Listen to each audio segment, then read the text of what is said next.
こんにちは、デミコです。はい。いやですね。ごめんで、まあいいか。はい。ですね。日本いい感じで、五輪の方もスタートしててね。それは、とてもいいなっていう感じでね、私は見ててね。まあ、すでになんていうのかな。なんていうの金の数もね、着々と増やしてて。まあ、柔道がメインですけど、で、さっきちょうどあれですよ、体操をね、見終わったとこですよ。いやー、惜しかったねっていう感じでね、まあでもね、ロシアもね、必死だったからね、なんだっけ、6大会ぶりの、金ということでね、まあおめでとうっていう感じだけど、まあロシアっていう名前では出てないけど、今回はね、あれだけども、まあ、欲しかったんだろうね、ということで、まあいいわ。今回はくれたるわ。でも次は、あれで、取り戻すぞっていう感じでね、まあ銀でも、もちろん、素晴らしい結果だと思ってるんで。いや、でも最後の演技すごかったからね、やっぱりね。行ってほしいなとは思ったけど、まあちょっと、ね、ロシアがね、持ってっちゃったっていうのは、ちょっとまあ残念ではあるけども、まあそれでも銀でよかったなと思いますよ。で、中国がね、どうということでね、まあ中国も検討してたということで、まあ素晴らしい演技見れたんでね、まあでもね、あれだ、まあいいや、とりあえずこっち先行くか。もう喋っちゃうからね、すぐ喋っちゃうからちょっとあれなんだけど、はい、どんなとこまで進んだかっていうと、はい、続きやりますよ。ここまで来ましたよ。はい、こんな感じで。あんまり進んでないじゃん。あんまり進んでないんですよ。なぜかっていうとね、実はね、これね、前回のとね、見比べていただくとわかるんですが、何気にこれだけ増えてますね、ここの幅が。つまりですね、やり直しました。はい、やり直しました。はい。というわけで、ちょいとね、これをね、またちょい増やして、で、黄色の部分はこれだけだったのを、さらにこの穴をね、一つつけて、まあそんなに太くしたくないなと言いつつも、ね、これよりは太くしたくないなんて言いつつも、まあ同じぐらいの幅になって、でも穴ぼこ開けたらまあいいかなと思って穴ぼこ開けてみました。そして、ドナウ川。はい。結構皆さんに人気の色、ドナウ川ですね。はい。ドナウ川を入れてまいりました。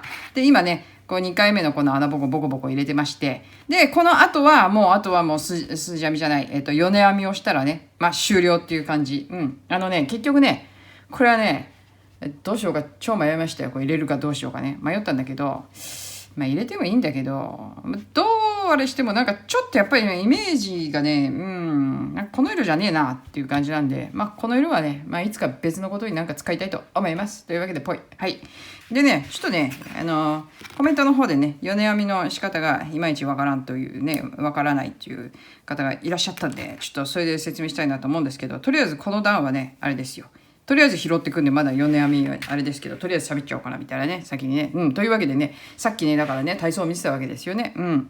で、まあ、とりあえずだから、なんていうのかな、いい演技見れたしね、よかったなと思ってるんだけど、まあ、さすがだよね。でもね、やっぱり日本はね、体操に関しては強いからね、こうやって表彰台に上がってきてくれるっていうのはとっても嬉しいことでね。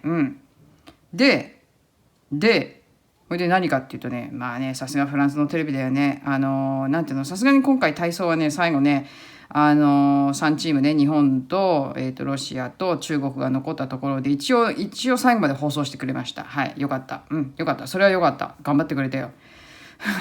頑張ってくれたんだけどさ、いつだっけ男子の60キロ級の決勝の時ですわ。ね、次の試合が決勝。ね。でもその前の3位決定戦。ね、3位決定戦がフランス人だったんだよね。で、それでもちろんだから放送はしてたわけです。で、それでフランス人が勝ってね。で、よし、次、あれだっつってね、決勝だっつってね、私は意気込んで正座して待ってたわけですよ。そしたらだよ。まあやってくれたわ、フランス。まあ分かってたことなんだけどね、それやってくるだろうと。それまあしょっちゅうそんなことあるだろうと。だけどまさか決勝ね、柔道の決勝。ですね、別の競技に振り上がりました。やってくれたわ。もう想像通りだわ。でも憤慨してね、私はね。もうあれだわ。で、なんつうの、その間もさ、だからさ、その他の競技に振るのもまあいいんだけどさ、振ってさ、おいだらさ、もうなんていうのかな、その間ずっとだからなんていうのかな、銅メダルを取ったことをずっと喋ってるわけですよね、フランス人がね、柔道でね。いいっすよ、それは。いいっすよ。でもさ、それさ、別にあれじゃないの、柔道の決勝見ながらやってもいいんじゃなかったのって、いいんじゃないのって。だってさ、振った番組がさ、振った競技は何だったっけかな、全然関係のない競技で、しかもフランス人出てたかな、フランス人のチームだったかどうだかもわからないような、なんか予選だよ。しかもなんかの予選のあれですよ。うん。やつで、こう、番組よそに振りまして、まあ、フランス人なんだろうけどね、きっとね、振ったってことも覚えてないんだけど、それがあるから結構ね、ストレスでね、こっち見てるとね、いいとこでさ、番組っていうかその競技をさ、変えてくるからさ、まあしょうがないっちゃしょうがないんだけど、そんな感じで決勝は見れず、はい、ダイレクトでは見れませんでした。結果だけ、はい、後で知りましたけど、日本のサイトでね。うん。いやーもうそんなこんなでね、チャンネルっていうか競技を変えられてしまうんでね、見ててもね、ストレスでしたよ。だから体操もね、いつ他の競技に変わるか、いつ他の競技に変わるか、もうなんかね、もう決勝やってる途中でもなんかこう、変えちゃうような感じだからさ。で、あれの時もそうだったな、女子の、なんだっけあれ。うん、女子のなんかの試合、サッカーかな。そうだね、日本戦やってたんだよね。日本とどっかのチームがやってて、それをちらっと見せたんだけど、まあ私はそんなサッカーはね、長いして見ないんで別にいいんだけども、で最初の前半戦終了のところでまあ買い上がりましたよ。またもうほんとそんなばっかっすわ。なのでね、落ち着いて見てられないんでね。でもまあ今回体操の方はね、落ち着いて見れたんで。であとはね、もちろんあれですよ、女子のね、あれ何キロだっけ、52キロ級か、52キロ級の方はもちろん決勝がフランス人とだったんで、まあそれはねテレビでやってましたけど、私はたまたま別のことやっててちょっと見れなかったんですけど、っていうのはね、別のことやってたっていうのはね、まあ見てもよかったんだけどさ、何やってたんだっけな。そうそうそう。ですね、何をやってたかっていうとですね、昨日はね、一日中かけてね、あれですよ。久々にね、ちょっとね、あれですわ。ちょっと毛糸のね、チェックをしまして、チェックっていうかね、ちょっとしまい方を変えようと思ってね、しまう場所とかをちょっと変えようと思って。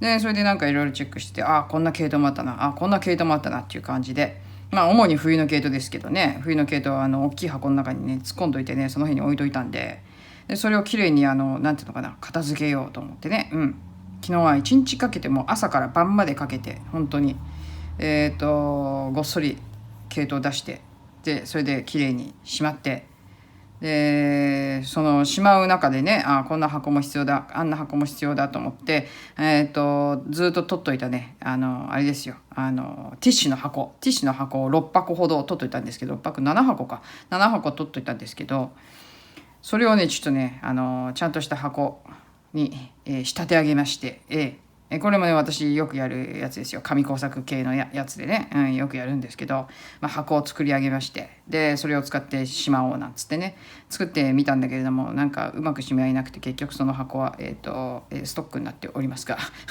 いや使えよってね、いや使ってますよ、使ってますもう6つ出来上がった中の2つはちゃんと使ってるんですけど、4個はストックになってますけどね、まあね、いやでもまあ毛糸しまうのに使えるんでね、まあちょっと今のしまい方ではちょっとまだ使わないけどねっていう感じで、つうのも一時的にしまっただけでね、またこの先変えていこうなんて思ってるんで。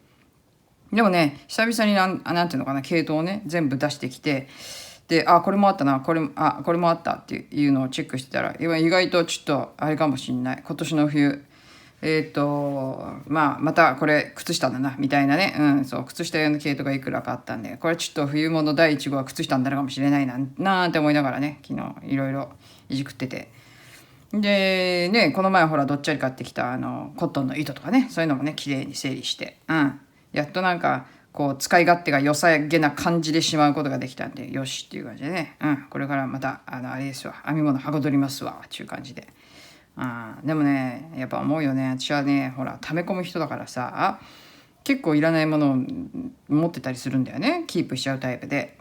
だからいわゆる断捨離ってやつをねたまにやってあげないと大変なことになっちゃうんだけどさ、いや捨てるべきものがいっぱいあって大変だわ。なんかなんつうのかな、そのちゃんとしまうとか整理整頓してしまうっていうよりも、なんかもうただ単に場所をあっちこっち移動しながら、なんていうのかな、整理整頓してるつもりで、いや本当に整理整頓だよね。だから断捨離はできずに、なんか整頓するだけみたいな、整理はできてないよみたいな。整理ってある意味ね、ほらいらないもの捨てたりとかっていう意味もねあるだろうから、意味合いもね。ほいだらまあ全然捨てるものが見つからずっていうか見つけられずに、結局はまた置き場所を変えるだけの整頓するだけに終わってしまいましたっていう感じなんだけど、なんであんなに物持ってんだろう私みたいなね、いろんなもの溜め込んでね、なかなか捨てない人だからと思ってさ、本当は捨てたいんですよ、気持ちとしては捨てたいんですよ、物を減らしたい。でもね、捨てらんないんだよね、困っちゃうよね本当にね。まあそう思いながら、でもね毛糸はねほら使えるものだからね、もちろんね、だからなるべく新しいものを買わずに今あるものでちょっとねいろいろ作っていこうなんて思ってんだけどさ、まあでもねコットン糸はねこの前いっぱい買っちゃったんで、もうこれはしばらく買わずして、いやそんなこと言わないよ、いやいやいや買うかもしれないからねそんなことは言わないけど、でもまあほらだっていろいろやるにはいろいろな色が必要だからね、それはあるけどね。でも冬用の毛糸はねそんなにね今のところないからね、とりあえず冬始まったらね冬用の毛糸をね今持ってるものをとりあえず使ってって、でなくなってきたらまた買おうかなっていう形でね、そうしようと思いましたよ。さすがに場所ないわ、もうしまう場所が本当に、っていう感じでね、毛糸もなんか結構あったな、思ったよりあったっちゅうか忘れてたっちゅうか、はい、すいませんっていう感じで使います、はい。というわけでですね、次の話題って次の話題ってあれですよ、簡単だからね、今編んでるのがね、いろいろ喋ることができるんで喋るんですけど、喋っちゃえるうちに喋っちゃうみたいなっていうのはね、いややっとね詳細がね分かってきましたよ。なんつうの、流行り病に関してのね、いろいろな詳細が分かってきまして、で言われてたじゃないですか、罰金がすごい偉いことになってるとかさ、あれをねよく調べましたよ。調べて分かりました、どういう感じなのか。はい、まずね一応ね法律としてはね今日通ったかもしれない。なんかさっきちょっとニュースっていうかネットの方でニュースで通ったみたいなこと書いてあったから、まあ全然読んでないからちょっと詳しくは分かんないんだけれども、読めよって、でもこっち取るのが先と思ったからね、まだ読んでないんだけれども、罰金関係に関してはですね、まずだからそのなんていうの、ワクワクを打ってない人は一応だから陰性の証明を持ってなきゃいけないっていうことなんだけれども、でそれを例えば提示を求められた時にそのレストランとかでね提示しなかった場合の罰金に関してね、日本では130万円という話が出回ってるんですが、嘘ではないんだけれども、まずね段階がありまして、1回目1回目それを捕まったら、1500ユーロ。これはね、うちの家人が言ってたのも正解ですね。で、2回目も1500ユーロ。で、30日以内に3回目をやったらかな。なんか条件があるんだけど、その辺ちょっとよく、頭に入ってないんだけれども、確かそれで30日以内に3回目をやったらだったと思うんだけど、条件付きで3回目は、130万日本円でね、こっちだと9000ユーロですね。だから9000ユーロの罰金ということらしいですわ。もしくは、6ヶ月の懲役、懲役っていうか禁錮刑か、6ヶ月の禁錮刑ね、ちょっとそんなんで禁錮刑とかちょっと狂ってるわと思うんだけれども、まあそんな感じ。なので、日本で言われてる130万円っていうのは嘘ではないけど、でも初っ端からいきなりっていうわけではないっちゅうことですわ。なので、まあ、1回捕まったぐらいだったら1500ユーロだしって、おい、1500ユーロってどんなもんだよってね、言ったら、あれだわ、18万ぐらいだわ、日本円にして。ね、相当な金額だわ。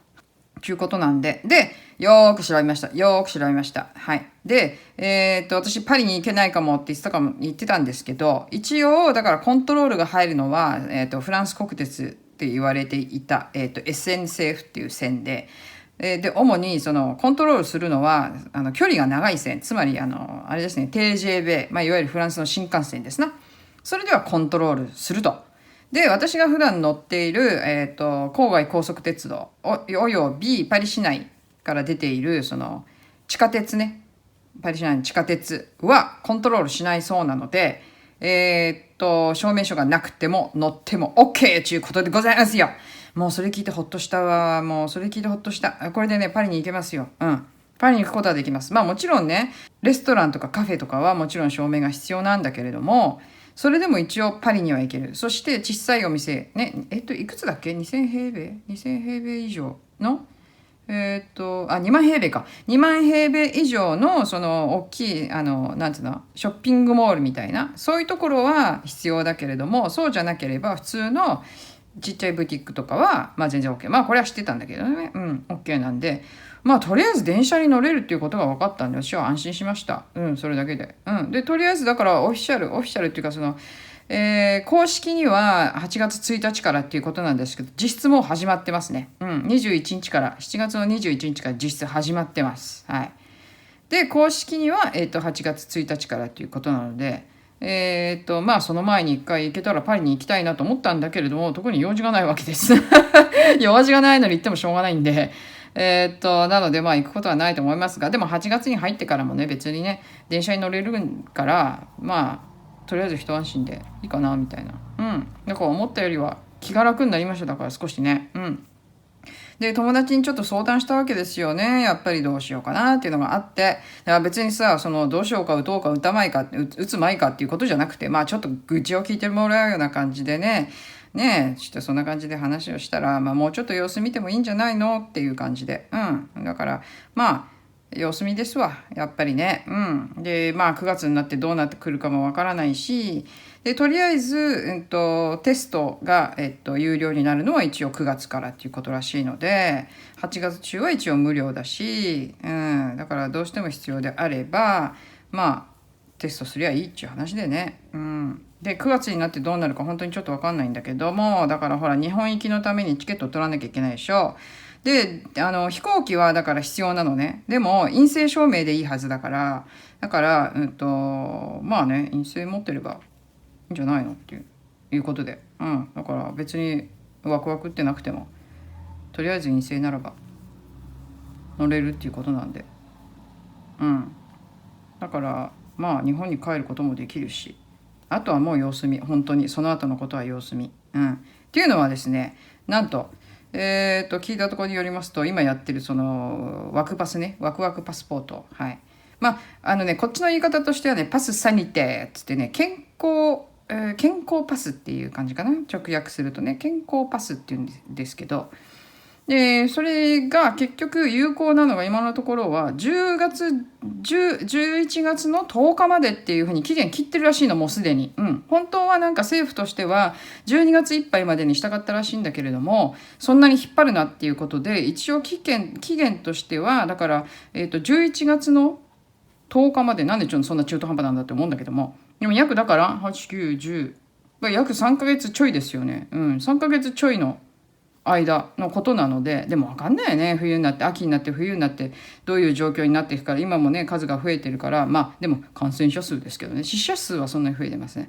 なので、どうなっていくか分かんないんで、とりあえずだから私なんかちょっとあれかも、切り抜けられるかもなんてちょっとね、私はね希望の光を今ね見出しているところでございますですよ。だってさ、9月の予定としては終わりとか10月の頭とかにさ、もし日本に帰ってだよ、で、11月の10日すら私はまだ日本にいるかもしれないからね。で、それでさ、それもういらないってことになったらさ、その後ほら、ね、強制されることもなくなるわけでしょ、一応ワクワクは。うん。そうなったらだって受けなくてもいいかもしれないっていう話でさ、うん。ね、ちょっと希望の光が見えてまいりました。なので、急いで、あれです。打つつもりはございません。はい。まあ状況がね、どうなるか分かりませんが、今のところはなんかちょっと逃げ切れるかもと、ちょっと希望を見出しているところでございますですよ。いや、便利さ考えたらね、打った方がいいって、言ってみんな打ってる人多いんですよ、やっぱりね。だけど、もしそれがね、続くのがね、2年、3年続くってなったら、いや、やっぱ打った方がいいかなと思うかもしんないけどさ、でもそれがさ、もしかしたら11月の頭に終わるかもと思ったら、ちょっとそこまで様子見たいよね、だってね。ね、だって数ヶ月のことだからね。もちろんだからそのさ、健康パスっていうのがさ、一生の話じゃないっていうのは分かってたけど、でも思ったよりそんな短い期間でいいんだったら、ちょっとあれだよね、待ちたいよね、それをね。うん、その後どうなるかっていう感じでね。うん、というわけでね、私はね今ねちょっとね気が楽になってますよ。あ、そうだ、それでさ、なんでいっぱい喋っちゃってあれなんだけどさ、このなんていうのかな、まああれですよね、いろいろ何社かっていうか、結構この、なんていうの、東京五輪のね、開催に反対していたね、新聞社あるじゃないですか。ね。あと、A 新聞とか、M 新聞とか。ね。紙面見ましたよ。どんな紙面してたかって。見ましたよ。本当に。いろいろな、オリンピック始まってからのね。反対してた手前、大きく記事にできないんでしょうな、あれな。きっとね、金取ったとかそういうやつをね。見事な紙面になってましたね。笑っちゃいましたよ、本当に。反対してた手前、大手を振って、金を獲得したのが記事にできないというか、したくないのかできないのか、それはちょっと分かんないけども、まあちょっとあれだよね。しょぼい締め見てちょっと笑ったわ。はい。というわけでね、一段編んできたので、ここら辺でね、米編みの説明をね、ちょっとしようかなと。で、米編みっていうのは基本的に細編みをね、一つ編んで、一つ鎖編みを編んで、また細編みをしてって言って、一目ずつこうコロコロ変わっていく。で、次の段に来た時に、さっき細編みをしたところは、その上は鎖編み。で、さっき鎖編みをしたところに細編みを入れていく。その繰り返しでやっていくわけなんだけれども。なので、今こう編んできたところね。ここ細編みがさっき入ってたんで、端っこだからとりあえず細編み一つ入れますわ。で、ここも細編みね、入ってるんで、ここは鎖編みをして、で、隣、鎖編みでこうやってここに穴が開いてるから、ここに細編みを入れる。そして鎖編みをして、ね、さっき細編みしたところの上は鎖編みで飛ばして、隣のさっき、前段で鎖編みをしたところのここの穴に細編みを入れる。この繰り返しですわ。ね、米編みっていうのはね。うん。だから鎖編みをして、一個おきにこうやって入れていく。ね、穴に入れていく。これが米編み。というわけで、米編みは、非常にね、シンプルで、ね、簡単で、そして私的にはね、こんな編み目になるんで、ね、シンプルだけど、私は大好きですね、これね。うん、この編み方大好きですわ。はあ。そういうわけでこんな感じでね、米編みを続けてきましたけど、いやーだけど本当紙面には笑ったわ。毎日新聞はあれなんだろうね。もう堅くなにあれだよね。なんかなんだっけ、メドレー取った日の水泳のね、メドレー取った日のあれでしょ。だって新聞はあれでしょ。その記事出さずに20年前にシドニーでメドレーで銀メダル取ったあの人ね。うん。私は覚えてるわ。だって見てたからね。ね、悔しいですっつった人ね。笑いながら。うん。なんか、あの人でもあの時あれでなんか叩かれてなかった？なんつったっけ？なんかちょっとね、根っから明るそうな、でもあんまり考えてなさそうな系の、なんていうのかな。私はあれすごい好印象だったんですけど、なんか結構なんか叩かれてた気がするんだよね、あの後ね、あの人ね。よくわかんないんだけど。だって素直に悔しいですっていう気持ちをね、明るくはっちゃけた感じで確か言ってた気がするんだけど、ね、泣きながら本当に悔しいですって言うんじゃなくてさ、うん、もう悔しいみたいな、あれで私は好印象だったんだけどね。うん。でその人の記事らしいですよ。なんで20年前になんだ、銀メダル取った人の話題が一面なわけ。あの現にまさに今金を取った人のネタじゃなくて、まあだから反対してたから載せらんないんでしょうな。ね、反対してたから載せらんないんでしょうな。まあ一貫してるっちゃ一貫してるよね。うん。ね。いいんじゃない、そのまま言ってくださいっていう感じで別にいいと思いますよ。面白いなと思って、新聞の紙面がね、大手を振ってはやっぱりね、喜びませんよねっていう話でね。うん。であと笑ったのがさ、やっぱりさあれだよね、連邦、連邦連邦笑ったよ。だってあの人も反対してたでしょ、五輪開催反対しててさ、ほいで誰かが金取った時にワクワクした、何を言ってんだって話でね。なんかちょっとおかしくない？ちょっと一貫性ないよね。だからさ、反対だってさ、ほらオープニングの時もそうだったじゃない。反対のデモの人たちがさ、花火をさ写真に撮ってるとかさ、なんだお前ら結局楽しんでんじゃんって話じゃんねっていうね。なんだかんだ反対してながらね。ただ単にそのなんていうのかな、イメージをね、東京五輪っていうもののそのイメージを貶めたいだけなんだろうけど、結局自分たちなんだかんだ言って楽しんでんじゃんって話でね。うん。だからね、あれでしょ、反対してたって、ね、金メダルが増えたら喜ぶんだろうし、いろいろな感動的な話があれば、皆さんそれにね、涙するんだろうし、反対してながらもね、きっとね、みたいな。うん。いやー、ほんと、笑えるわ。いい感性なくて。ねえ、なんでさ、反対してんのにさ、花火の写真撮ってんの、あの人たち。デモの人たち。どういうことでしょうか。誰か教えてください。はい。というわけでね、まあ私たちはね、あれですよ。楽しめるだけ楽しみましょうっていう形でね。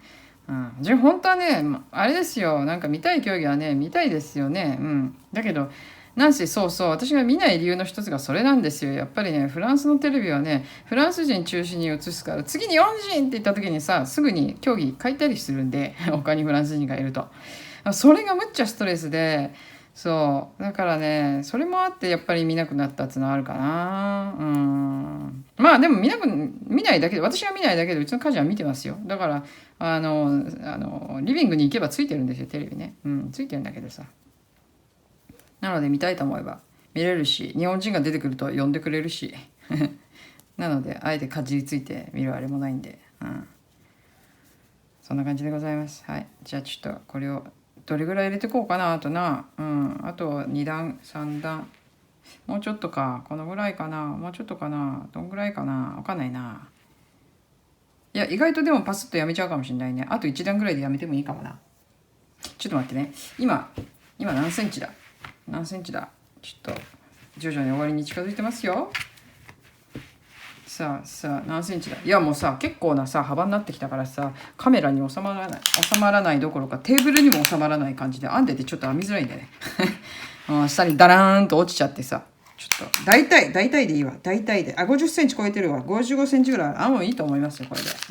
これでいいと思います。なのであとここを編んだ後、そうだな。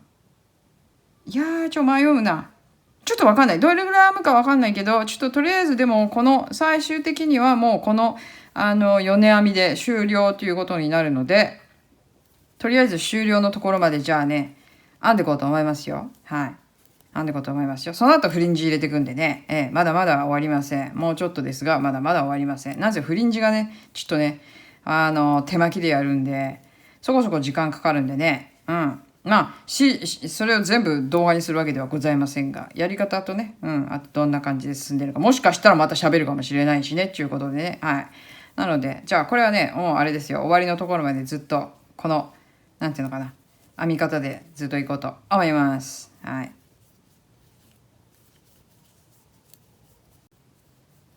さて、終わりに近づいてまいりました。ははは。っていうのをちょっと見てください。ちょっとやっぱりね、また変更しましたよ。ここの幅を少しね、広げました。はい。ちょい広げました。もう夜になっちゃったよ。なんだかんだしてたらね。はい。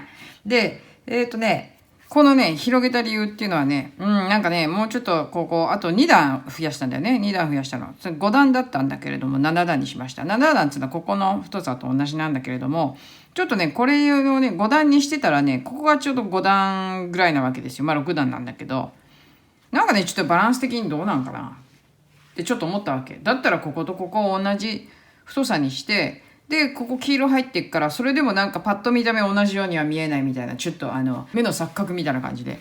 なのでね、今回はね、これでね、終了にしていこうかなと。いや、私はもうこれでいい感じなんじゃないかなと、勝手に思ってるんで、いいんじゃないかな。はい。で、ね、これで最後ですよ。もう最後。こうね、終わりになるよ、これで。これで最後の一目。イエスみたいなね。はい、終了です。ね。こんな感じでいいんじゃないかなと、私的にはちょっと思うわけでございますですよ。これでね、どうよ。こんな感じよ。ね。いいんじゃないと思って。で、最初こっから始まり、この柄に入り、ちょっとこれ試してみたけど、なんかもうちょっと細かい方がいいやと思って細かくしてみたら、あら、可愛いってなって。だけどやっぱりずっとやり続けるのもなんだしと思って、ちょっとまたこの柄をね、こう色をちょい入れながらね、柄を戻し、そして最終的にはこうね、対照的になんか柄っぽいやつとね、この松編みの柄編みをして、で、あとはなんかこういう、またこういう、なんつうのかな、一定してる感じのこういうね、感じで終了にしていくということで、長さが約140センチ、そして幅が今50何センチかな、57センチくらいになったかな。もうちょっといくか、このぐらいだろうね。ちょっとこう測るか。なんせこのテーブルっていうか、この机にね入りきらないんじゃん、長さが。こうだわ。60センチ幅、約60センチ、58センチぐらいかな。こんな感じ。ちょっと待って。もう一回。そうね。そう、だいたいそんぐらい。だいたいちょっと測れない。だいたい今回、はい、大丈夫です。はい、58センチ。はい、幅58センチでございます。ってことは、かなりのね、幅があるよね。っていうのは、これストールなんで、やっぱね、肩にかけることも狙ってるわけです。はい。なので、この長さっていうかね、この幅で、ね、いい感じなんじゃないのって、私的には思ってるんで。というわけで、一応、本体が出来上がったので、ちょっと、ようやく出来上がったよ。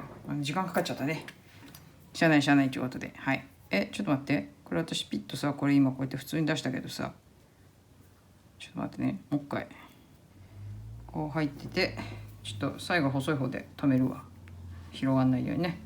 こうして、で、最後やっぱりこれ一回止めとこう。よし、これでね。これで OK です。はい。この長さあれば大丈夫だね。はい。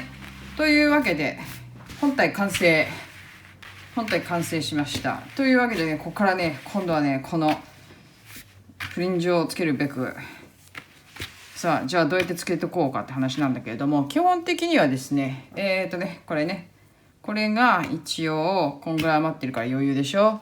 で、紫があって、黄色があって、で、それだけかな、残ってんのがね。違う、まだある。で、緑がまだ残ってて、でこのベージュがねこのぐらいで、これはもう長さ一応合わせてあって、このぐらいの長さでつけていけばとりあえずいいかなっていう感じなんでね。そう、このぐらいの長さでいこうかなと。ちょっとねこの中途半端にねこう残っちゃうのしょうがないね。しょうがないけど、でもこれは全部使うから、ちょっと待ってね。これをちょんと切って、これちょっと省いといて、でこの長さで全部つけていくんだけれども、あとどこでどうやってつけるかってね、要はこれを例えばねこの色のところにつけていくんだけどね、こうやって同じとこから2本出てるでしょ、この糸を交換したところ。でもこれ同士をねじるんではなくて、例えばこの隣にどんぐらいの幅でいくかっつったらさ、そんなに2段置きぐらい、1段ごとにはつけない、このぐらいの幅で、次はこの辺りに入れて、この辺りにね、ここにあるから、ここの間に2つぐらい入れればいいかなっていう感じ。ここに例えばこう入れて、でこうちょっと揃えてこうやって入れるじゃないですかね。こうやって入れたら、ここ同士でつなぐんではなく、お隣のこっちとこっちをこう巻く感じね。でこれをねどうやって巻いていくかって言ったら、この糸の方向にこれをこうやって巻くでしょ。でこっちもこの糸の方向にこうやって巻くわけです。これフレンチシリンジってだっけね。シリンジじゃない、これフレンチフリンジってだけかね、なんかそんな感じの名前だと思うんだけど。でこう巻いて、でこっちもまたグリグリグリっと巻いて、本当はねこういう縦の位置でやる方がいいんだけどね。で巻いたら、これねこっちの方向見えるかな、よっと、よっこいしょっと。はい、これをこういう方向でね、毛糸の方向こうやって右に、これ右回りねしてて、そう2つをした後に、今度今巻いたのと逆方向にこれを巻いていくわけです。こうやってね、こういう感じで、でこう巻きながら、映ってる？ちょっとよっと、はい、こう巻きながら交差させていくっていうか、こうやって。まあ地道な作業ですよ。地道な作業ですよ。いいよっと。はい。どんどん手前に来ちゃうからね。はい。これね、以前にね、やっぱり三角ショールをね、夏用のやつをね、編んだことがあるんだけれども、それに全部つけたんだよね、フリンジをね。まあ、えらい大変だったわ。まあ、えらい大変だった。だけど頑張ってやったよ。慣れてくるとね、もうあれだから、割ともうちょっと早くできるかもしれないけど。で、ここまで来たら、こうやって、外れないようにしながら止めると。ギリギリのとこで止めて、軽く止めといてね。長さ後で変わるかもしれないから、他のところ見ながらだから。まあでも大体このぐらいの長さあればいいっていう。ね、そうすると、こうやって止まった状態になって、なんていうの止まった状態になって、ちょっときつすぎた。きつすぎたか大丈夫か。はい。きつすぎてない。大丈夫。はい。で、こういう感じで止まった状態になるんで、これをね、ずっと、ね、こういう感じ。こう。映ってる？夜だからね、綺麗に映るかどうかわかんないね。こういう感じ。これをね、ずっとやってきます。はい。黄色なんかも余ってるから、黄色入れたりとか、別にこうやってね、違う色が途中に入ったって別にいいわけで。だからこんな感じで適当にね、色の具合を見ながら、ちょっといろいろ入れていこうかなと思います。で、緑のところはまあ緑基本的に入れて、でもあまりそうだったらまあ他のところでまた入れてっていう感じでね、足りなそうなところでね、そんな感じで。だから緑は緑でこれもうね、どんぐらいいくかわかんないけど、使い切る勢いで使っちゃってもいいし。ね、だからバランスよく色がね、いくらか入るように、ちょっとそんな感じで入れていこうと思います。で、今日中に完成するかわかりませんが、とにかくこれをジャカジャカジャカジャカ、とりあえずつけるだけつけて、それで見ていこうかなと。長さを確認するには、これか。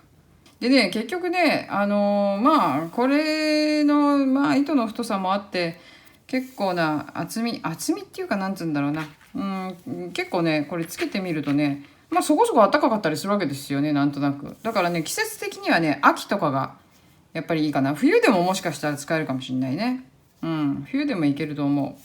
夏はちょっと暑いな、やっぱりな、これだと。本当はさらっと夏につけたいなと思ったけど、幅取っちゃった時点でもう夏は無理だね、やっぱね。で、交互に入れるのは、やっぱり基本的には紫を交互に入れていく感じ。なので、紫は相当数作ってもいいかなっていう感じだけど、まあこんな感じで、ぐじゃらぐじゃらしながら、まずは、この紐作りをした後にいくらか、ちょっと、ね、つけていこうと思いますよ。そうだ、一つ大変な事実っていうか、まあ言われて、その方は分かってるからあれなんだけれども、一つこれはちょっとどうなのっていうことが流行り病関連で、もちろんあれです、ワクパス関連の話なんですけど、なんとワクパスがなければ病院に行けないそうです。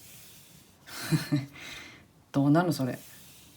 よっぽどの緊急、例えば緊急って言ってるのは例えば交通事故とかそういうことだと思うんだけどさ、そんじゃなかったらさ、ワクパスなかったらさ、病院受け入れてくれないんですって。どう思うそれ。それでいいんかいフランス。さあどうしようかこれ。とりあえず全部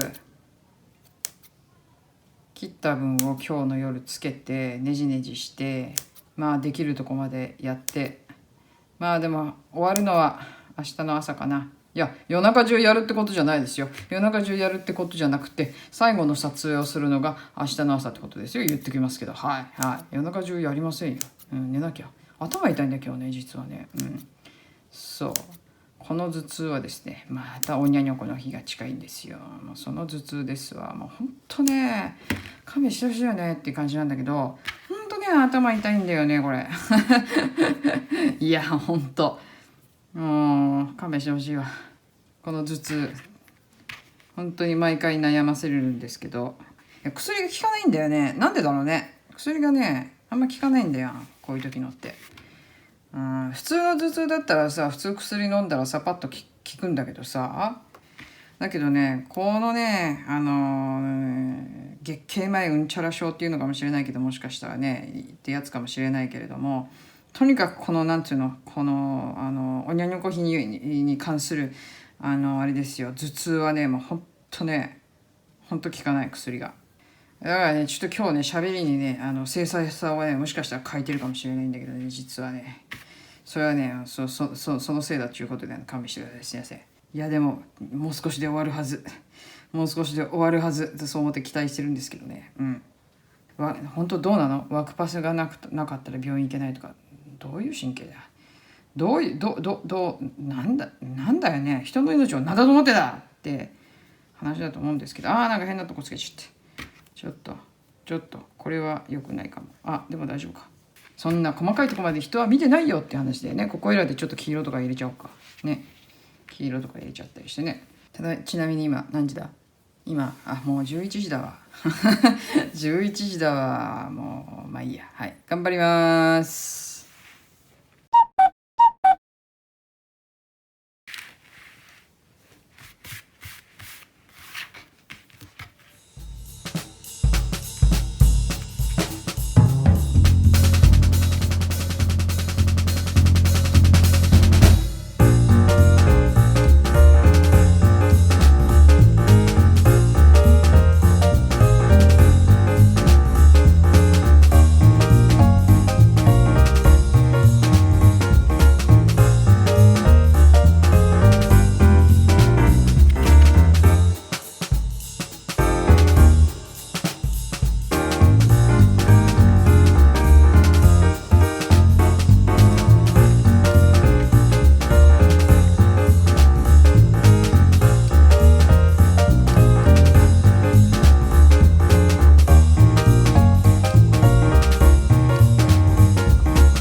じゃーん。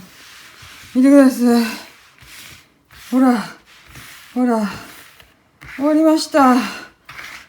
おはようございます。はい、皆さんおはようございます。はい。一晩中やってたわけじゃありませんけれども、なんとか終わりましたよ。片側が。はい、というわけで。まだね、もう片側あるんです。これね、今ね、だんだん早くなってきてね、これ1本やるのにね、だいたい今2分ぐらいでできるようになりました。そして、あとどんぐらい残ってるか数えました。あと何本残ってるか。約90です。ね、全部でだから180ぐらいあって2本ずつやるんで90あるんですよ、全部でフリンジが。で単純計算してよ。1個だから約2分でできるわけ。それが90個あるわけ。それで単純計算しても180割って、ノンストップでやっても3時間。つまり、チンタラやれば4時間、下手したら5時間かかるよ、あと。っていう感じでね。頑張ります。はい。じゃあ、これも、チャカチャカ。終わらせていこうと思います。で端っこからやると気がね、あれなんでね、めいるんでね、真ん中からやるんですよ。真ん中からやった方がね、あれですよ。気分的にはね、ちょっとね、気が楽です。そういえばね、昨日の夜に撮ったやつ、一回外しました。はい。フリンジの数をあえて増やしました。少し。はい。間隔が、やっぱちょっと広すぎかなっていうことで、もう少し狭めようと思ってね、ちょっとフリンジをね、付け替えました。はい。2個入ってたところに、違うな、3個入ってたところに4個入れるぐらいの幅で、ちょっとずつ増やして、はい、増やしてありますんで、はい。それだけでもね、ちょっとね、結構時間食ってるよねっていう感じで、昨日の夜から始めて、トータルで、そうだな、11時から始めて、3時過ぎまでやり、そして、今日も朝起きて、9時ぐらいからもう2時間やってるんで、何時間やってる ?6 時間そうだね、6時間やってる。最初はちょっとね、チンタレするんでね、やっぱりね、慣れないからちょっと時間かかるんだけど、まあ、スピードアップしてきて、だいたいそうね、今、6時間で、片側全部、入れ替えたのも入れてたから考えると4時間ぐらいで片側終わってっかな、多分ね。だからまあ5時間はかかんないかな。5時間はかからないと思うんで、4時間、今日中には終わるぞ。今日中には終わるぞっていうことで、頑張っていきたいと思います。はい。頑張ります。ふう。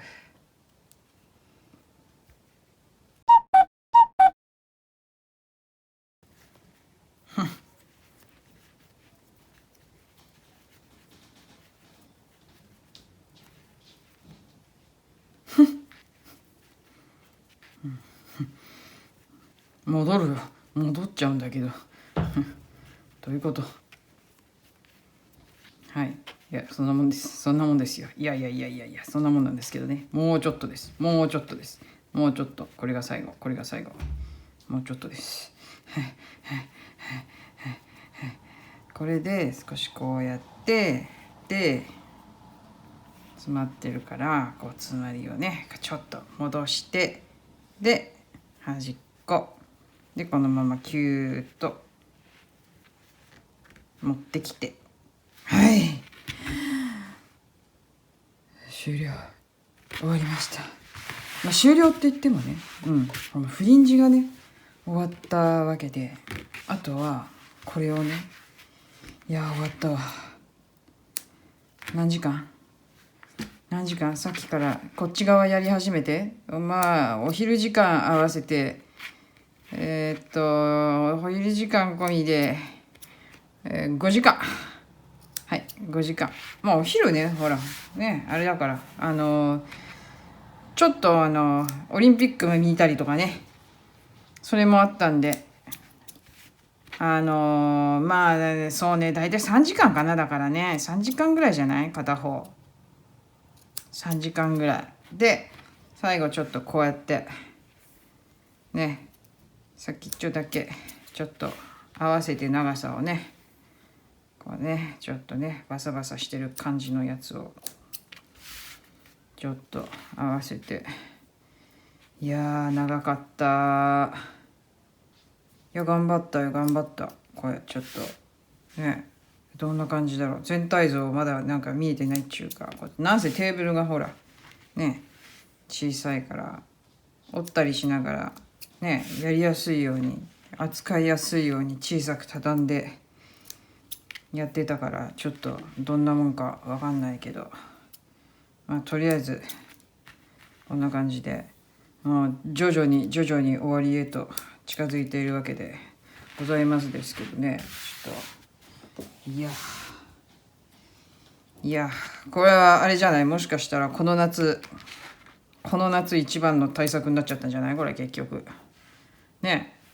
そうなっちゃったんじゃない、わかんないけど結果的になんか疲労困憊って感じ終わってみると、やってる途中って結構さ、ほら終わりにしなきゃって気あれするんだけどさ、なんかもうあれだよね、こう終わりに近づいてきて、こういう感じ。あら、ちょっと随分みんな巻き込んでるけど、はい、なんか終わりに近づいてきて、もう終わりなんて思うと急にどっと疲れがくる感じで、あれどういうことなんでしょうか。なんか髪の毛切ってるみたいだ。今日はなんかゆっくり寝れそうだなゆっくり寝れそうだな。でね、そうそうそう、それでじゃあここであれかな、宣伝じゃないや、あれしようか。ですね、これも作業しながらやめとこうか。ちょっと待って、これちょっと終わるまでちょっと待ってや。ちょっとはい、とりあえず片側が終わったので、もう片方を切っていこうと思います。よしよしよし。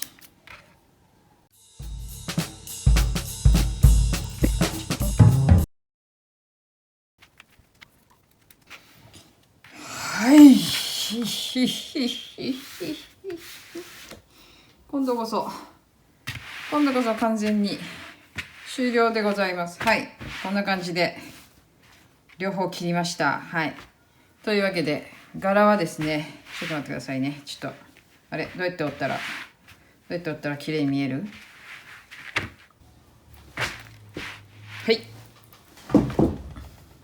はい、というわけでこんな感じで出来上がりました。一応ね、こういった短段あるんであれなんですけど、フリンジがねこういう感じでついて、で柄が、こっちから入れてたんだね。こっちからね、こういう感じでね、最初はこんな感じで入れて、でこれで松編みの柄編みをした後にこう V の字で入るやつで、その後にもうちょっとちっちゃい、なんつったらいいのかな、グラニーステッチのもうちょっとちっちゃい版みたいな、2目でやるやつみたいな、中長編みでねやっていくので、色ちょろっと入れて、でまたこれ緑のとこと同じ柄、夏編みの柄編みをした後に、こっちは米編みをしながら穴を開けていくっていうね、こういう感じで一応完成という形になりました。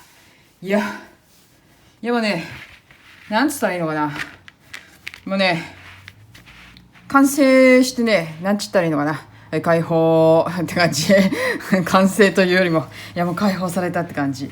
いやー、やっと終わりましたよ。でこのサイズなんですけど、サイズはもうここがね、この間とかこの間測ったから、端っこの方は60センチぐらいありますわな。まあ60センチっていうことでいいと思いますよ、大体。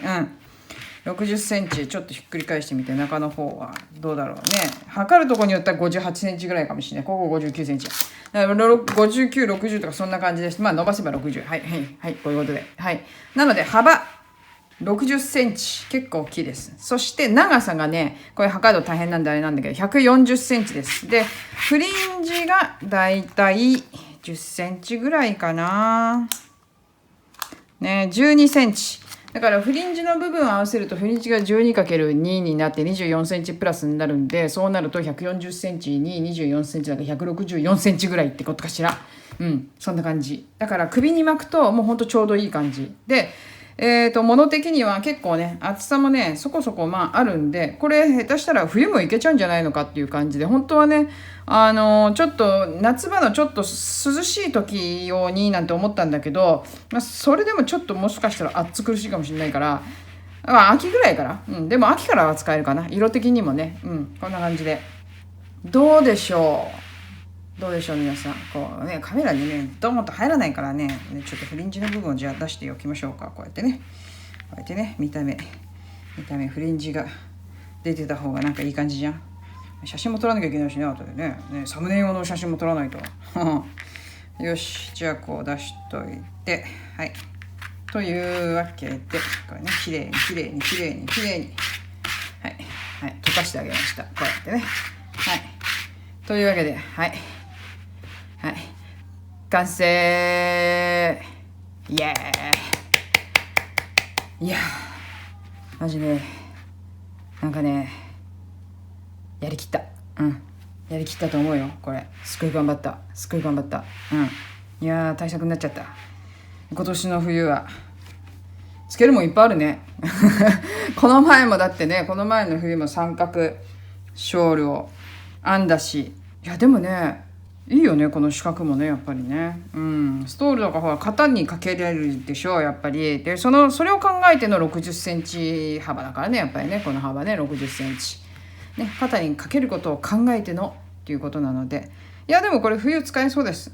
全然ウールとかね、素材はほらコットン、ウール入ってなくて、コットンとビスコスとなんだっけ、麻なので素材的には暑い時期の素材ではあるんだけれども、でも全然 OK、 OK だと思います。はい、というわけでやっと終わりました。これで解放されます。私次何やろう。いやー、何やろうかな本当に。まあでも近いうちにすぐやりますよ。ということでここでね、一応ね皆様に御礼を申し上げたいと思います。というのもですね、どれぐらい前かな、もうこれに夢中だったしお散歩も行っちゃったからあれなんだけれども、まあ1週間ぐらい前ですかね。ありがたいことに、登録者様数が2000名を超えまして、本当に皆さん、登録していただいた皆さん、本当にありがとうございますということで、1000人からね、2000人までがね、結構思ったよりも早くって、びっくりしておりますけれども、はい、もう本当ありがとうございますっていう感じです。はい、というわけでね、2000名様記念ということでね、何かやろうかなと思ったんだけど、1000名様の時と同じようにね、質問でもね、なんていうのかな、質問受け付けようかなと思ったんだけれども、ちょっと違うことしようかなというのはですね、で、予告します。どっかで予告しますけど、この前私ほら失敗したやん。プレミア公開ね。あれやろうかなと。2000年記念で。なので、今度こそ、主が現れるちゃんとしたプレミア公開やろうかなと思ってまして、はい。っていうんで、やるときには告知もちろんしますけど、ちょっと今月中ね、もう7月終わりか分かんないけど、8月入ったらやります。で、一応ね、コミュニティの方で、時間帯のね、アンケートを取ろうかなと思ってるんです。なので、ご希望の時間帯、大体の時間ね、分けて、で、それで、あれしとくんで、見たら、アンケートを答えておいてください。で、一番多いところで、やろうかなと思ってるんで、はい。もちろん私、こっちの時間で睡眠時間ということで寝ますんで、その時間帯はちょっとプレミア公開無理かなっていう感じなんで、まあ時間的に OK な時間はね、まあもちろん考えてやりますけれども、はい。なので、プレミア公開をね、ちょっとやって、直接、チャットでね、会話しようかなと。で、そこでまあ質問いろいろ、受けてもいいしっていう感じで。なので、時間はね、一応いつも通りの、時間で、30分じゃちょっとね、やっぱ短いと思うんだよね。やっぱそういうのやろうと思ったらね。なので、まあちょっと一応1時間ぐらいを考えてるんですけど、なので、動画は1時間ぐらいのをね、作って、で、それで、それを、まあそれはね2000名様記念のプレミア公開用動画っていうことでまあ作ろうとは思ってるんで、内容がどうなるかはちょっと分かりません。ただひたすら私が何かを編み続けてる動画になる可能性はあります。ろくに喋らずにね分かんないけどどういう動画作るか。なんでライブやらないのって、ライブまだちょっと早いわ、ちょっとまだ早いわということで、まあライブはそのうちやる予定ではいますけれども、一応ね2000名様ではちょっとプレミア公開で、直接チャットで皆さんをおしゃべりしましょうということを考えております。なのでご興味ある方は、ぜひコミュニティの方のね通知っていうか記事見ていただいて、でそこでアンケート取りますんで、で時間帯はねご希望の時間帯、ここの時間だったら見れるぞって、ここの時間がいいぞっていうのがあったらそこにポチッと出しといてください。はい。で一応予定としては8月の、前半中ということで考えてるんで、はい、そんな感じです。はい。まあ皆さん夏休み中でどっかお出かけする方もいるかもしれませんが、都合の合う方はぜひいらしてほしいなと思ってます。ということで、はい。じゃあね、今回はねこれでねやっと終わった。やっと終わったっていうことで、もうこれホッとしてるわ。次何作ろう。まあでもあれですよ、もうすぐ取り掛かりますよ。作りたいものはいっぱいあんだ。いっぱいあんだ。だってほら毛糸の整理したじゃない。毛糸の整理するとさ、これもあったこれもあった、じゃあこれであれはもうとかっていうのもね出てくるから、たまにやっぱり毛糸ひっくり返さないとダメだねっていう話でございますです。はい。では今回もここまでご覧いただきましてどうもありがとうございました。いやー、ようやく完成を迎えまして、私はもうハッピーもう嬉しいでございますですよ。はい。これしっかりもういっぱいなんか作ってるけどさ、なんかこういうストールだのショールだのね、でもねつけますよ、これは余裕でつけます。はい、いい色なんでね。はい、というわけでございます。はい、というわけでじゃあゃあ本日はこれまでということで、じゃあさよなら。なんかこのいきなり感が、唐突感が否めない感じもしないでもないけど、はい。というわけでね、はい。今日はちょっとゆっくり寝ようと思います。まだ頭痛いね。頭痛いんじゃ。はい。というわけでね、はい。さよなら。じゃあまたね。またね。バイバイ。